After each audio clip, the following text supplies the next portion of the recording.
They said कि you have to compromise. I do not want to hear that कि आपको सोना पड़ेगा किसी के साथ. तुम्हें क्या लगता है वहाँ पे इतना आसान है? आपको बिना सोए काम मिल ही नहीं सकता. It's impossible. I thought it was a I don't know if it was a sex comedy or at least there were double entendre dialogues which made me uncomfortable. हर कोई फिल्में देखता है, पर बहुत कम लोग जानते हैं कि फिल्में बनने से पहले पर्दे पर चमक रहे इन चेहरों में से कईयों को खुद को तोड़ना पड़ता है, खुद को बेचना पड़ता है, फिल्म बनाने वालों के आगे बिचना पड़ता है और अपने गुरूर और आत्मसम्मान को नीलाम करना पड़ता है। न कोई लाइट न कैमरा, बस कास्टिंग डिमांड की आड़ में रखे जाते हैं जिस्म के बदले रोल के ऑफर्स, जिसे दुनिया कास्टिंग काउच कहती है और इंडस्ट्री में अपनी जगह बनाने के लिए आए न्यूकमर इसे चुपचाप सहते हैं।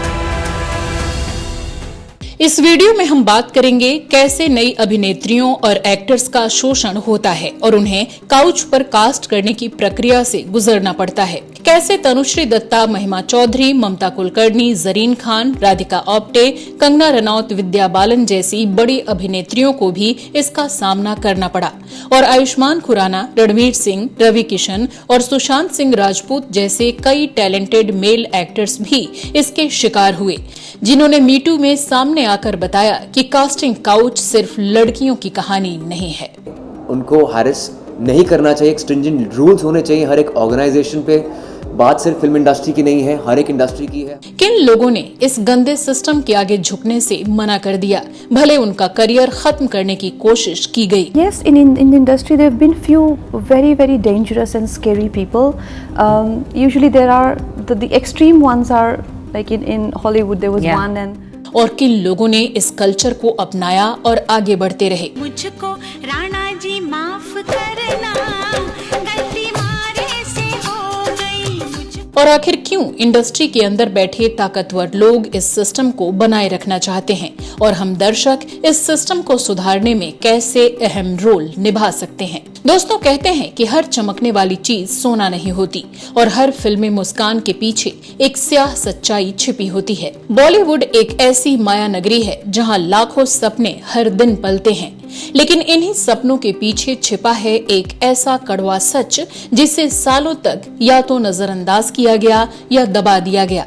लेकिन इस सिल्वर स्क्रीन के पीछे कुछ ऐसी काली सच्चाई है जो न सिर्फ इंडस्ट्री की आत्मा को झकझोर देती है, बल्कि उस हर लड़की या लड़के के हौसले को भी तोड़ कर रख देती है जो बिना किसी गॉडफादर के यहाँ कुछ बनने का सपना लेकर आते हैं। लेकिन सवाल ये है कि जब इतने सारे लोग सामने आए तो इंडस्ट्री खामोश क्यों रही? पावर डायनेमिक्स, करियर का डर या तीसरी कैटेगरी के लोग जो ऐसे सिस्टम को ही एक्सेप्ट कर लेते हैं और फिर इस साइकिल का हिस्सा बन जाते हैं। तो आइए पर्दे के पीछे की उस गंदी सच्चाई से रूबरू होते हैं जो सालों से मौजूद है, पर हर कोई उससे नजरें चुराता आया है।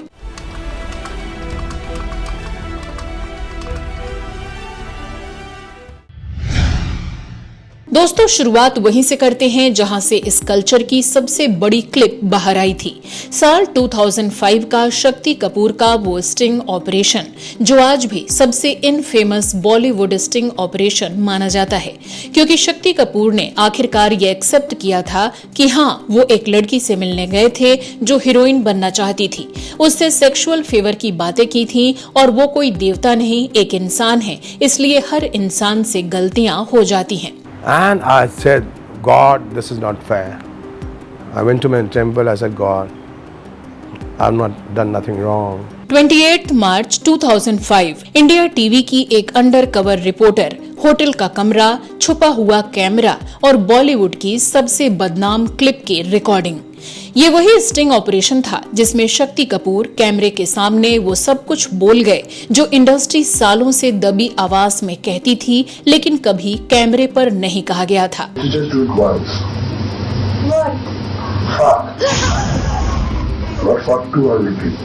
शक्ति कपूर कैमरे में एक स्ट्रगलिंग लड़की से सेक्सुअल फेवर्स की डिमांड करते नजर आए। तब पहली बार आम लोगों को इस इंडस्ट्री के उस पहलू की झलक मिली जिसे अब तक गॉसिप समझा जाता था। उस ऑपरेशन में शक्ति कपूर ने कुछ बड़े नामों का भी जिक्र किया, जैसे कि कैसे एक्ट्रेसेस ने रोल पाने के लिए समझौते किए। ये बातें उस समय विवादों का हिस्सा बनी, लेकिन कुछ समय बाद सब शांत हो गया।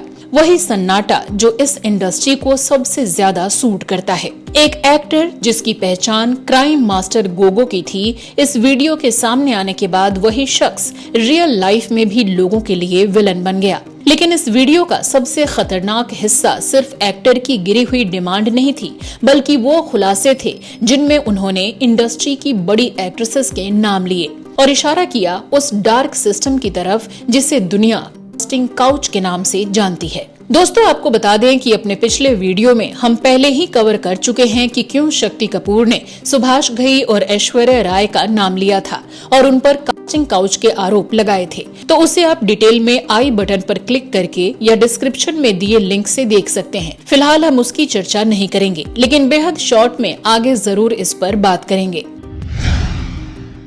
दोस्तों, कुछ कलाकार इस डर्टी कल्चर वाले सिस्टम को ही नॉर्मल मान लेते हैं और ये एक्सेप्ट कर लेते हैं कि अगर रोल पाना है तो कुछ देना पड़ेगा। इंडस्ट्री के अंदरूनी सूत्रों की माने तो कुछ नामचीन एक्ट्रेसेस ने पावरफुल लोगों के साथ नजदीकियां बढ़ाकर अपने लिए रास्ते बनाए। हालांकि उनके नामों की पुष्टि पब्लिकली कभी नहीं हुई, लेकिन कई बार सेट्स पर, पार्टियों में या कास्टिंग रूम्स में होने वाली फुसफुसाहटें बहुत कुछ बयां कर देती हैं। यहाँ सवाल ये नहीं कि किसने किया, सवाल ये है कि एक सिस्टम ऐसा बना ही क्यों जिसमें टैलेंट से ज्यादा समझौता मायने रखता है। इसमें 90s की कुछ फेमस एक्ट्रेसेस जैसे टीना मुनीम, किमी काटकर, माधुरी दीक्षित, मीनाक्षी शेषाद्री, प्रीति जिंटा आदि पर ऐसे एलिगेशन लगाए गए कि इन्होंने शॉर्टकट से फिल्में हासिल की और करियर में ऊंचाइयों पर जा पहुंची। इसके अलावा शिल्पा शेट्टी, करिश्मा कपूर, रंभा आदि को लेकर कभी कोई खुला आरोप तो नहीं लगा, लेकिन कई पुराने इंटरव्यू और गॉसिप बेस्ड रिपोर्ट्स में इनके नामों की भी चर्चा हुई, जिनमें कहा गया कि इन्होंने सिस्टम के हिसाब से एडजस्ट किया, इसलिए फिल्में पाती रहीं।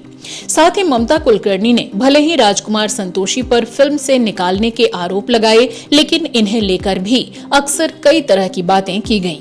इसके अलावा सोनाली बेंद्रे और नीलम के बारे में भी इंडस्ट्री में अक्सर गॉसिप कॉलम्स में लिखा गया कि इन्हें बड़े बैनर्स में काम दिलवाने के लिए रास्ता दिखाया गया।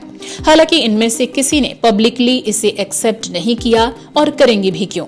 इन नामों में रानी मुखर्जी और ऐश्वर्या राय का नाम भी शामिल था। बाद की एक्ट्रेसेस की बात करें तो कुछ ऐसी लड़कियां भी रहीं जिन्होंने चुपचाप इस सिस्टम को अपनाया और इंडस्ट्री में सरवाइव किया। इनमें से ज्यादातर के तो नाम सामने भी नहीं आ सके, लेकिन राखी सावंत, जिन्होंने खुद कहा था कि ये सब इंडस्ट्री का हिस्सा है। स्क्रीन टेस्ट होता है मॉर्निंग 9 बजे से लेके शाम के 6 बजे तक का, 6 से लेके रात को 2-3 बजे तक का स्किन टेस्ट होता है। इसी तरह शर्लिन चोपड़ा, जिन्होंने खुलकर एक्सेप्ट किया कि उन्हें ये करना पड़ा। I don't believe that at all. कुछ पाने के लिए कुछ खोना पड़ता है। What does that mean? काम हासिल करने के लिए कुछ खोना पड़ेगा, एक चमाट पड़ेगा। इस लिस्ट में वैसे तो दर्जनों नाम शामिल होंगे, लेकिन तनुश्री दत्ता का केस शायद आप में से ज्यादातर लोगों को पता होगा। तनुश्री को इंडिया में metoo मूवमेंट स्टार्ट करने का क्रेडिट दिया जाता है और इनके करियर पर उसका क्या असर पड़ा ये बताने की जरूरत नहीं है। मुझे मेरे ही घर में परेशान किया जा रहा है। परेशान होकर मैंने पुलिस को कॉल किया, पुलिस आई। मुझे इतना परेशान किया गया है पिछले 4-5 सालों में कि मेरी तबीयत खराब हो गई है। महिमा चौधरी, जिन्होंने सुभाष घई के साथ फिल्म परदेस में सुपरहिट डेब्यू के बाद आरोप लगाया कि घई ने उनके करियर को बर्बाद किया क्योंकि वो उनकी शर्तों के आगे झुकी नहीं। इनमें अगला नाम है ममता कुलकर्णी का, जिन्होंने डायरेक्टर राजकुमार संतोषी पर आरोप लगाया कि चाइना गेट से उन्हें इसलिए निकाल दिया गया क्योंकि उन्होंने समझौता करने से इनकार कर दिया। उन्होंने खुलकर काउच की भी बात कही थी। मनीषा कोइराला, इस नेपाली बाला ने एक इंटरव्यू में एक्सेप्ट किया था कि इन्हें शुरुआत में कई बार ऐसे ऑफर्स मिले जिससे ये काफी परेशान रहीं।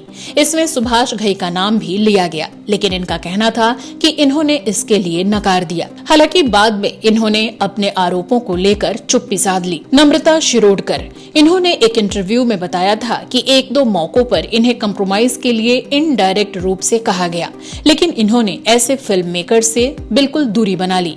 भाग्यश्री, इनके इंडस्ट्री से अचानक गायब होने के पीछे ऐसी अफवाहें रहीं कि इन्होंने समझौते से इनकार किया था। हालांकि इन्होंने खुद इस पर कभी सीधा बयान नहीं दिया। अन्नू अग्रवाल, आशिकी फेम अनु ने कई बार बताया कि इन्हें भी कंप्रोमाइज वाले ऑफर्स खूब मिलते थे, लेकिन इन्होंने इंटरेस्ट नहीं लिया और आगे योग और अध्यात्म के क्षेत्र में चली गईं। लेकिन माना कि ये इंडस्ट्री की एक स्याह सच्चाई है। इसी तरह जरीन खान और राधिका आप्टे जैसी कुछ और एक्ट्रेसेस अपने शुरुआती दिनों में कास्टिंग काउच का शिकार होने की बात कर चुकी हैं और इससे जुड़े कई एक्सपीरियंस भी शेयर किए हैं। Okay, you know what? We'll do a kissing scene. I'm like, what? No, I am not doing any kissing scene as rehearsal. हालांकि इनमें कुछ ऐसी एक्ट्रेसेस भी शामिल रहीं जिन्होंने बॉलीवुड में सफलता पाई, लेकिन फिर भी अपने करियर के शुरुआती दिनों में हुए इंसिडेंट्स को याद करते हुए उसे बुरा एक्सपीरियंस बताया, जैसे कंगना रनौत, विद्या बालन और रवीना टंडन आदि। रवीना टंडन ने खुद कहा था कि जो लोग कंप्रोमाइज करते हैं उन्हें रोल मिलते हैं। मैं उन लोगों में से नहीं थी, इसलिए मेरा करियर ग्रोथ धीरे हुआ। कास्टिंग काउच सिर्फ महिलाओं की कहानी नहीं है। अपनी अलग हटकर फिल्मों के लिए famous actor singer Ayushmann Khurrana ने बताया था कि एक कास्टिंग डायरेक्टर ने उनसे उनके प्राइवेट पार्ट्स दिखाने को कहा। वहीं अपने बेबाक अंदाज के लिए जाने जाने वाले रणवीर सिंह ने इस बारे में अपना एक्सपीरियंस शेयर करते हुए कहा था कि एक प्रोड्यूसर ने उनसे पूछा हार्ड वर्कर हो या स्मार्ट वर्कर, और फिर हार्ड वर्कर कहने पर अजीब सी मांग रखी। The truth is, I genuinely am quite depressed about Kill Dil flopping. Why, Baba? You know what you need? What? According to me, your career needs a mind-blowing, chaka-chak, glamorous dharma film.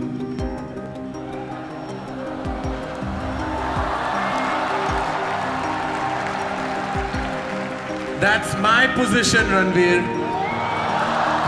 इसके अलावा करणवीर बोहरा, हर्षवर्धन राणे और रवि किशन जैसे कई actors ने बताया कि वो कैसे इस सिस्टम के शिकार हुए हैं और डिमांड पूरी ना करने पर उन्हें तरह तरह से परेशान किया गया।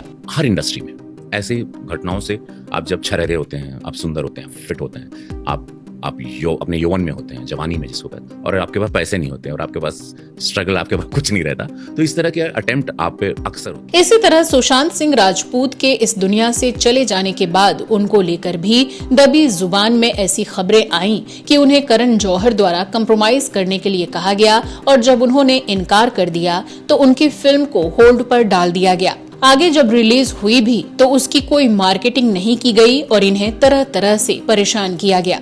वो इतने सारे पॉलिटिक्स को, इतने सारे लॉबिज्म को वो मेरे ख्याल से, क्योंकि मुझसे बहुत ज़्यादा बातें करता था कि मैं इस चीज़ को कैसे हैंडल करूं, उस चीज़ को कैसे हैंडल करूं, उसको परेशान करती थी चीज़ें।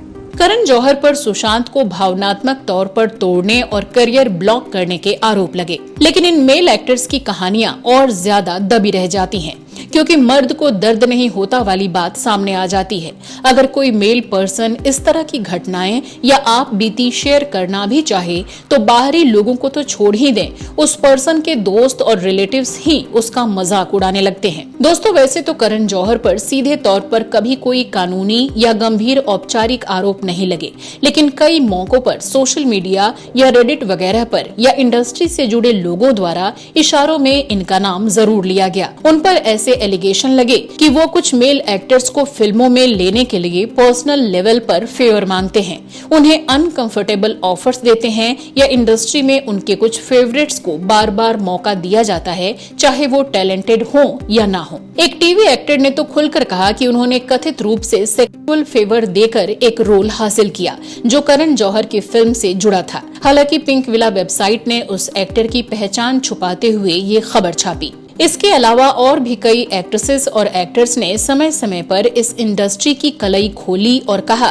कि यहाँ सरवाइव करने के लिए ये सब करना ही पड़ता है, बिना इसके गुजारा नहीं है। ऐसे में समझौता करने वाले मेल फीमेल एक्टर्स के करियर का ग्राफ देखिए, उनमें से ज्यादातर कामयाब हैं और जो बहुत ऊंचाई पर नहीं जा सके उन्हें भी कम से कम काम तो मिलता ही रहा। वहीं जिन्होंने विरोध किया, बॉलीवुड ने धीरे धीरे उनसे मुंह मोड़ लिया और आज वो इंडस्ट्री से पूरी तरह से गायब हैं।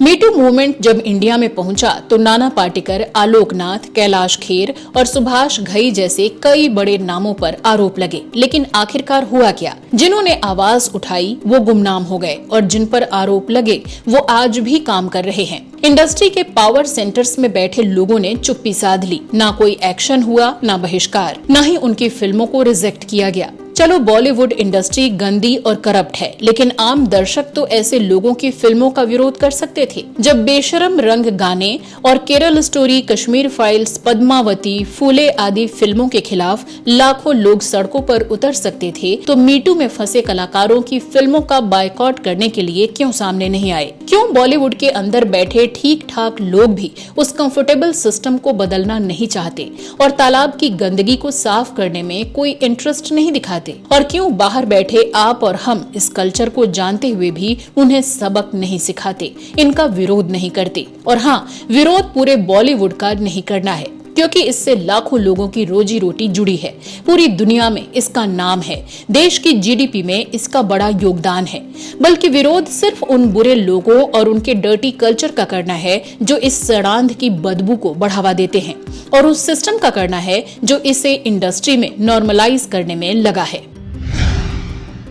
आज भी हर दिन सैकड़ों नए लड़के लड़कियां अपने सपनों को लेकर मुंबई आते हैं, जिन्हें वही सड़ा गला पुराना सिस्टम सामने खड़ा मिलता है जो कहता है काम चाहिए तो पहले कंप्रोमाइज कर लो। हाँ, इनमें कुछ ऐसे नाम भी जरूर शामिल हैं जिन्होंने कास्टिंग काउच को दरकिनार करते हुए, उसका विरोध करते हुए आउटसाइडर्स होने के बावजूद अपने करियर में ग्रोथ और सफलता हासिल की, लेकिन ये एक्सेप्शन ही माने जा सकते हैं। ऐसे में ये कहना गलत नहीं होगा कि ये इंडस्ट्री टैलेंट से नहीं, टॉलरेंस से चलती है। तो क्या ये साइकिल कभी टूटेगा?